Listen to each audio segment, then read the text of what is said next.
ఇలా కొట్టిన తర్వాత బాగా రోల్ చేయాలన్నమాట స్ట్రాంగ్గా. తర్వాత దీన్ని ఈ పైన ఉన్నదాన్ని రౌండ్ తిప్పి తీసేయాలి. ఇప్పుడు దీన్ని బాగా రోల్ చేయాలి, దీన్ని బాగా కొట్టాలి.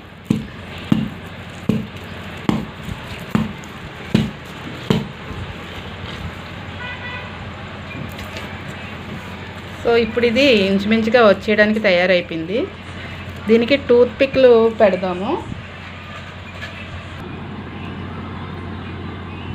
ఇక్కడ టూత్ పిక్ ఒకటి మనం గుచ్చుకుంటే